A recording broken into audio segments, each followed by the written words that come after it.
If you're in western North Dakota, you have to visit Theodore Roosevelt National Park. It is an amazing park that is divided into three areas.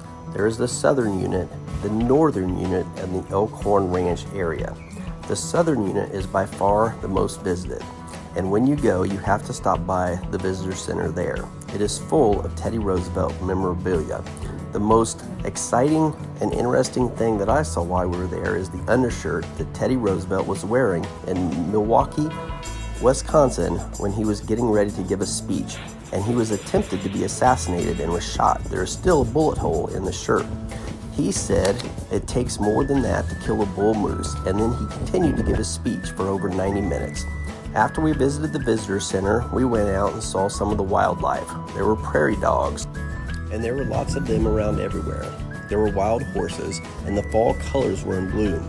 We also saw buffalo, and yes, we did get caught in another buffalo traffic jam.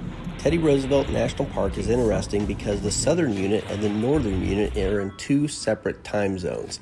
The southern unit is in the mountain time zone, and the northern unit is in the central. Does anyone know of any other national parks that are in two time zones? While you're here, we have to hike, and that's exactly what we did. The first hike we did was the Wind Canyon Loop. After you leave the parking lot and you go up the trail, if you turn right, you will come to this great overlook that overlooks the Little Missouri River. And if you turn left, you will come into an area that's called the Wind Canyon. You can hike down into this canyon where there is just this hard, compacted sand everywhere. And we had fun playing around in the sand for a while. After that, we left and went to the Coal Vein Nature Trail.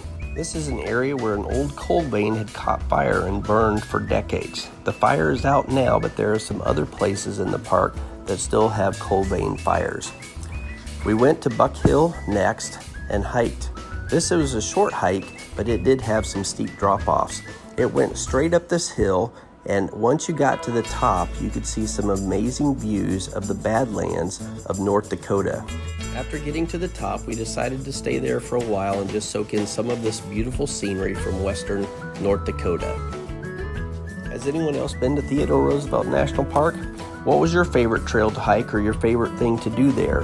Did you know the southern unit and the northern unit were in two separate time zones and about 70 miles apart? One thing I had a hard time believing was that there were cactuses in North Dakota, but I have pictures to prove it. After we left the park, we visited the town of Medora and ate lunch there. It is a beautiful western town and has the Cowboy Hall of Fame. Now off to Montana.